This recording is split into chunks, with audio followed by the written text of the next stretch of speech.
Bienvenidos a este nuevo capítulo de En la Mira, con los personajes, las historias de vida, las entrevistas y esos temas que componen nuestra realidad. Hoy hemos escogido un tema bien interesante porque definitivamente buscamos desmitificar ciertos conceptos que tenemos en torno a algunas enfermedades y algunos trastornos. Escuchen esta cifra. Según la Organización Mundial de la Salud, se estima que en el mundo hay cerca de 50 millones de personas con epilepsia. En Colombia la cifra es cercana a las 450.000. Es por eso que hemos decidido realizar este programa para hablar de todo lo que implica desde lo médico, desde lo científico, pero también desde lo social, los mitos y las realidades de lo que significa vivir con este trastorno. Es por eso que la Asociación Colombiana de Neurología le dice a todos los colombianos que vivir con epilepsia se puede, que es posible construir una vida incluso con este trastorno, y vamos a hablar de este tema. Para ello nos acompaña el doctor Iván Augusto Gaona, él es médico neurólogo, especialista en epilepsia, y también está con nosotros Carolina Larco Ardila. Ella es licenciada en educación especial, pero también es una mujer que ha vivido en carne propia esta situación y nos va a contar acerca de esta experiencia. A los dos, muchísimas gracias por su tiempo y por acompañarnos. Muchas gracias por la invitación. Bueno, doctor, empecemos por contextualizar con datos a nuestros televidentes. Exactamente en el mundo y en Colombia, ¿cómo estamos en materia de cifras en torno a la epilepsia? Bueno, pues en el mundo se estima que hay aproximadamente, se habla de que entre el 1 al 3% de la población mundial tiene epilepsia. En Colombia, perdón, se estima que alrededor de 450.000 pacientes tienen actualmente diagnóstico de epilepsia, pero pues creemos incluso que esta cifra es mayor.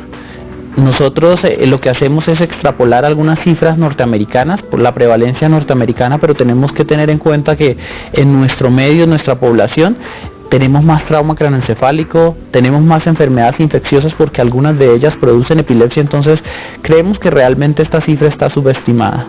Doctor, sobre el tema, ¿se puede hablar que en algunas regiones del país se presente más la epilepsia que en otras regiones? Y en tanto a hombres y mujeres, ¿hay alguna diferencia o es igual? Efectivamente es más frecuente en algunas regiones del país, como lo dije.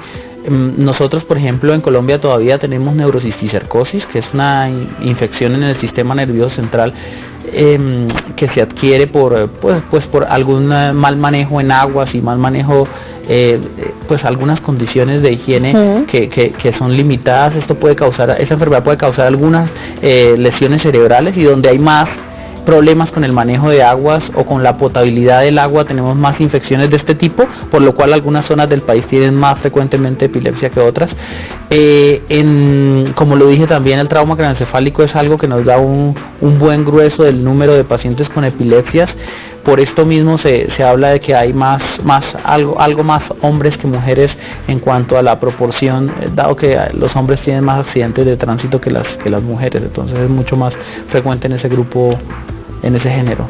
Carolina, ya vamos a hablar con usted, pero antes, doctor, desde lo científico, desde lo médico, ¿qué significa exactamente la epilepsia? ¿Es una enfermedad? ¿Es un trastorno? ¿Qué es? Bueno, como condición, tener epilepsia significa la tendencia a tener convulsiones. De eso habla la definición. Para hacer diagnóstico de epilepsia uno debe tener más de 2 convulsiones en la vida o una convulsión con algunas condiciones específicas. Esa es puntualmente como la definición de epilepsia. Se habla hoy en día de que incluso más que una enfermedad es una condición. La epilepsia es una condición crónica en la cual las personas tienen algunas características que los hacen propensos a convulsionar. Entonces, por eso se habla hoy en día que es más una condición que incluso una enfermedad como tal, sin quitarle el título pues de enfermedad, porque pues esto tiene algunos problemas pues en salud pública si uno se lo quitara totalmente. Ya vamos a hablar, doctor, básicamente de cuáles son esas enfermedades, digamos, que también ayudan a desarrollar esos accidentes o cómo una persona desarrolla epilepsia. Pero, Carolina, ahora sí arrancamos con usted. ¿Qué ha significado? Ya hablamos desde lo médico y lo que la ciencia dice, pero para usted, ¿qué ha significado la epilepsia? Bueno, pues en un principio fue así difícil, pero pues uno ya se acostumbra, como tiene una epilepsia, entonces pues ya lo he considerado algo normal. ¿En qué momento de la vida desarrolló usted esta condición? Me inició a los 9 años con una fiebre alta, que eso se recomienda tener mucho cuidado los padres de familia con un niño, una persona con una fiebre, y a partir de esto me generó una convulsión. ¿Cada cuánto presentaba Carolina usted esos episodios? ¿Qué pasaba en ese momento? Bueno, pues se presentó así de diferentes formas, en tiempo así del colegio y eso. Me daba, era una crisis convulsiva así de gran mal, perder el conocimiento, la atención del cuerpo. También se me presentaron ausencias, que era perder la conciencia, o sea, el momento de que uno está desplazándose, resultar en otro y uno no recordar lo que ha pasado. Por ejemplo, en el colegio, ¿qué recuerda usted? ¿Cada cuánto sufría estos episodios? Y ahí en el caso, doctor, dice uno, es más como manejar la situación, el entorno. ¿Qué hacía el entorno en ese momento? ¿Qué recuerda usted en el colegio de esos episodios? Bueno, pues en el colegio... Que le cuentan también. Sí, porque uno en realidad cuando me vio en el colegio pues no sabía. Pues siempre las personas ya como que están así como pendiente de uno, pero era sí perder el conocimiento. Ya en la adolescencia, cuando entré a la universidad, fue que me comenzaron, como dije, las ausencias.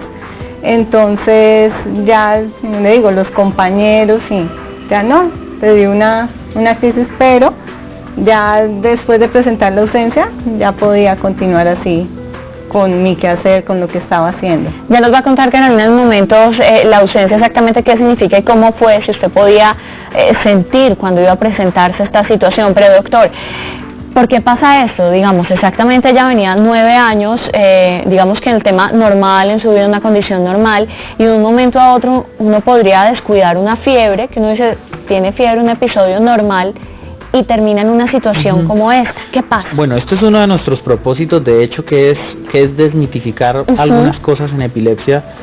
Entonces, hay que hacer una diferenciación, perdónenme, voy a ser un poco técnico.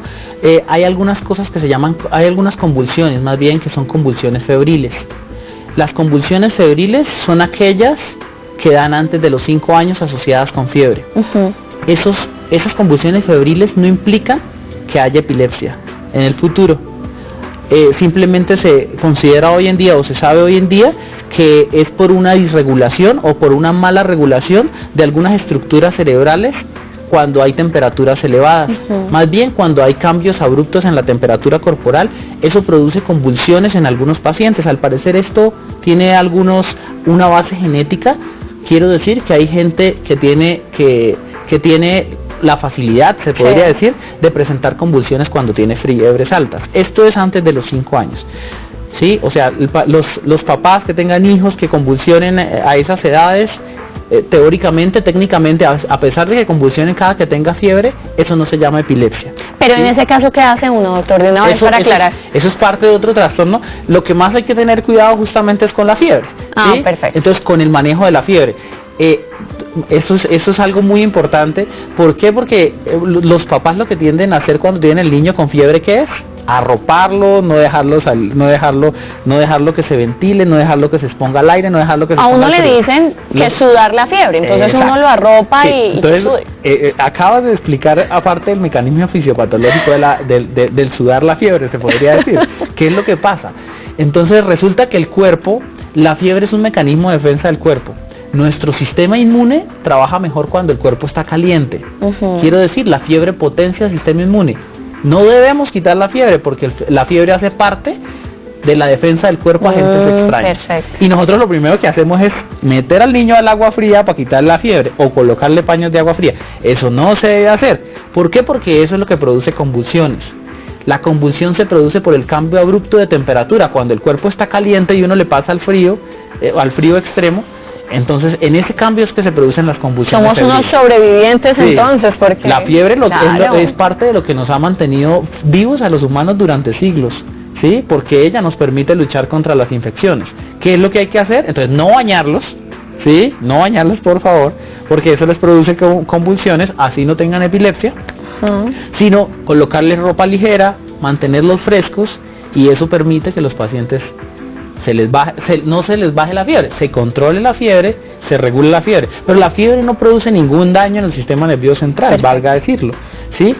¿Qué es lo que pasa? ¿Qué es lo que le pasó a Carolina? Probablemente Lo que pasa es que la fiebre es un facilitador. La infección y las prostaglandinas que hay en el cuerpo en ese momento hacen que se dé con más facilidad la convulsión.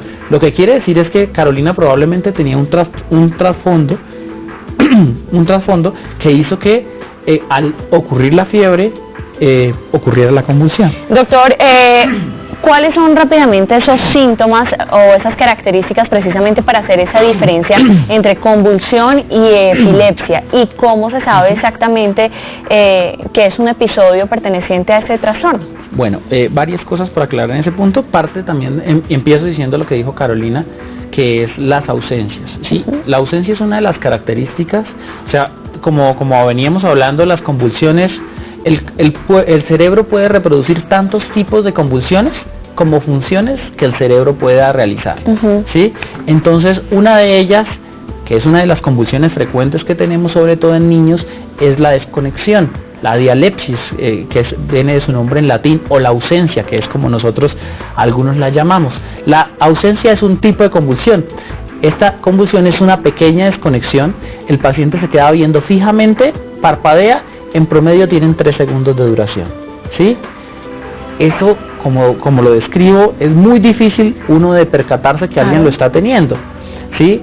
Entonces, ¿cómo nos damos cuenta muchas veces nosotros? Porque los niños empiezan a tener mal rendimiento escolar, ¿sí? Porque empiezan a tener estos episodios de desconexión tantas veces al día que no te permiten tener una atención constante en sus clases o en sus actividades diarias. Entonces son un tipo de convulsión difícil de diagnosticar.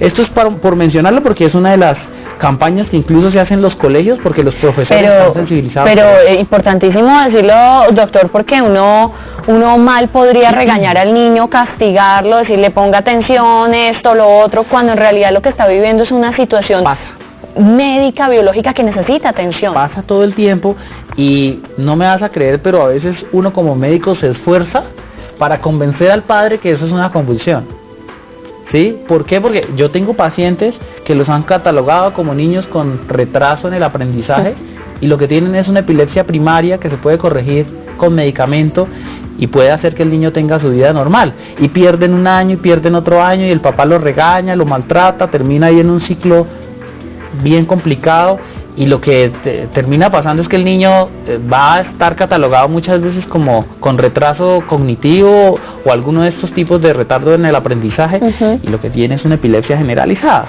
Pues doctor, Carolina y televidentes, vamos a hacer una pausa, pero cuando regresemos, Carolina nos va a estar contando básicamente esas ausencias y lo que le contaban en torno ya en medio de la universidad y lo que empezó a hacer ella, salir a la vida con esta condición. Regresamos hoy hablando de la epilepsia.